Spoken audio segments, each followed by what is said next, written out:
Hi, and welcome to HRS 5400, Assistive Technology in Sports and Recreation.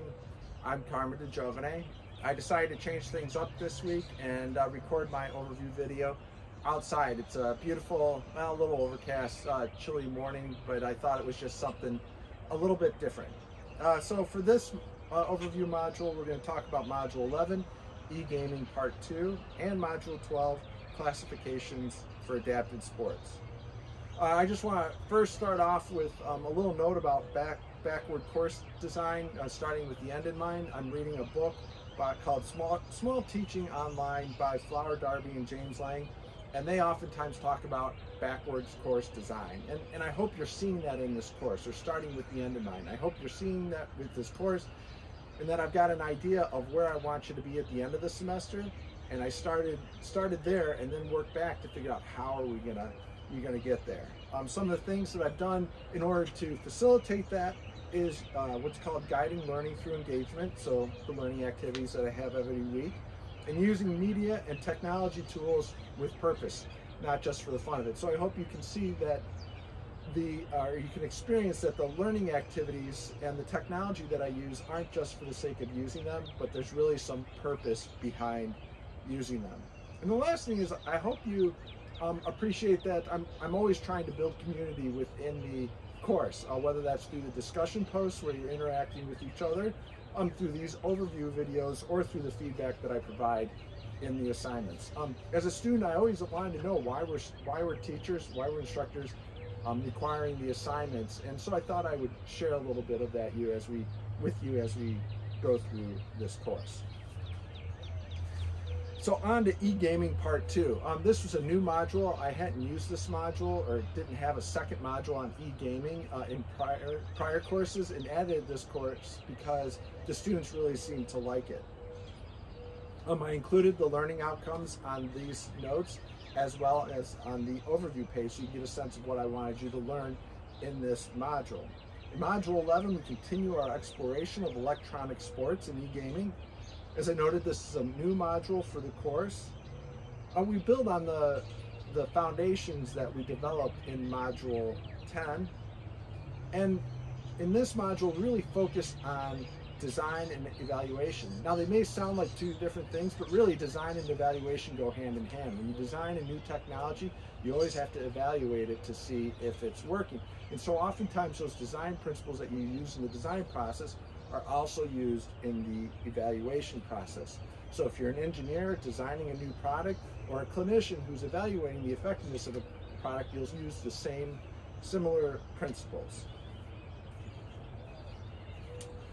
Two organizations that I talked about a little bit in the previous module are the Game Accessibility Guidelines and Able Gamers, and they both have excellent design criteria. They've started to try to put together design principles. I recommend checking out both organizations. So the learning materials for this module are just one article called Designing for Disability, Evaluating the State of Accessibility Design in Videos. I really like this article. I put a little bit more information in the reading overview page for this module, so I recommend checking out. But they do a great job of summarizing some of the principles and giving you an idea of what games are actually doing a good job when it comes to accessibility. So then we transition in Module 12 back to in-person sports, going away from the e-gaming. And to start off with, I just want to highlight emerging technologies. I talk about it in the overview page for Module 12, and I include a definition, but really what it comes down to is oftentimes people say emerging technologies are, you know it's an emerging technology when you see it. There isn't a really good definition for it. And Rotolo, Hicks, and Martin in 2015 came out with a definition of emerging technology, and I find it very helpful in this arena of adaptive sports and recreation, because oftentimes the technology is not emerging in one area, but when you apply it for people with disabilities, it is emerging in that area. And so I just thought I'd bring up this idea of emerging technology as we get near the end of the course, because we see it throughout the course. As I mentioned earlier, for Module 12, we transition back to physical sports from the e-gaming world. And we talk about classifications, and you may ask me, why are we talking about classification? What does that really have to do? Well, classification in sports is meant to level the playing field for individuals with disabilities when they're playing in para sports. Playing in para sports or adapted sports. And in order to do the classification, you have to remove the technology from the equation. But in order to remove the technology from the equation, you have to better understand it. The other reason I bring up classification is because some of the articles that you're going to read this week talk about how we can use technology to figure out, to incorporate evidence-based methods in the classification process. So I hope you see how technology does play a role in the classification process. For this week, I included a lecture video from Nate Casey. Nate Casey does an excellent job of talking about Paralympic sports and classification. Nate is a physical therapist at Dodd Rehab Hospitals in the wheelchair clinic. So if you're on campus, you may see him roaming around. Just wave at him, tell him you saw him in the video. I know he always appreciates that. Also, for the learning materials, I included 3 articles. One is a really short one-page article on classification. The second one is a little bit more in-depth. This is the article from 2014 from Tweedy, Beckman, and Connick, and it goes into more depth of Paralympic sports and the Paralympic classification process. And then the last article is from 2017, and that's an article that actually applies some of the concepts that are talked about in the 2014 article. So they talk about some of the research update concepts in the Tweedy, Beckman, and Connick article. So I hope you can see from those 3 articles how they all go together and build on each other. I also included an optional article, which is really the scientific a position stand or a position paper that talks about the background and scientific principles of classification in Paralympic sports. It's a much longer article, so that's why it's optional, but I thought some of you may be interested in it, so I included it in there.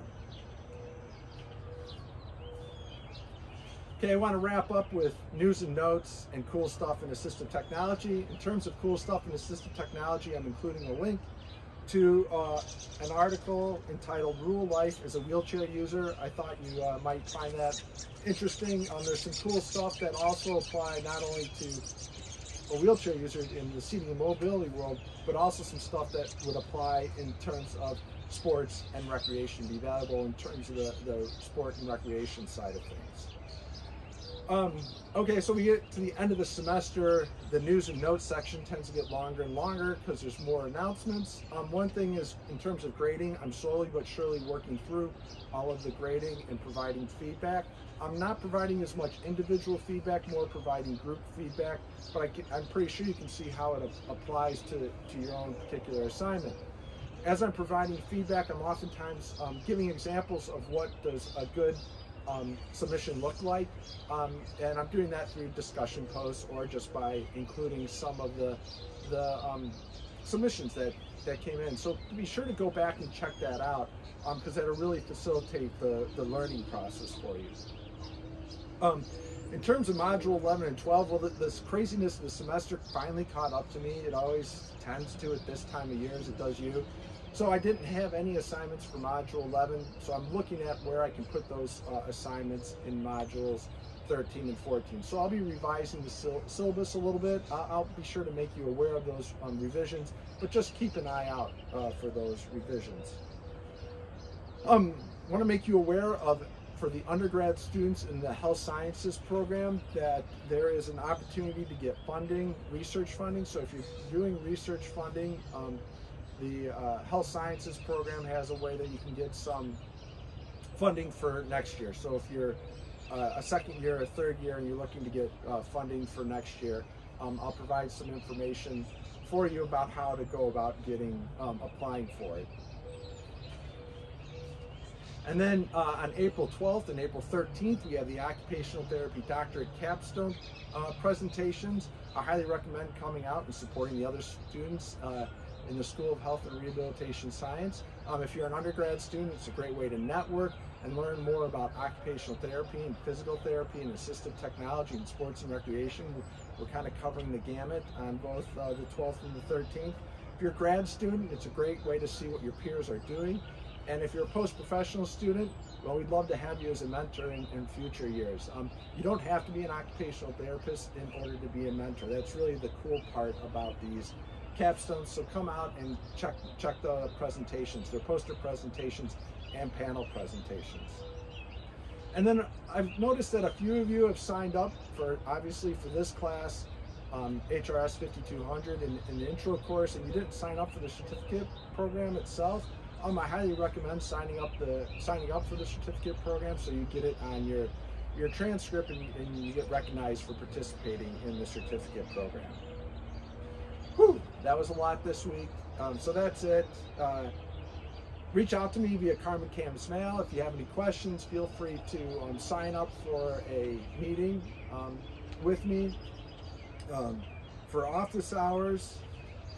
And I hope you enjoyed this video on this chilly Tuesday morning. Have a great week, and I'll be talking to you soon.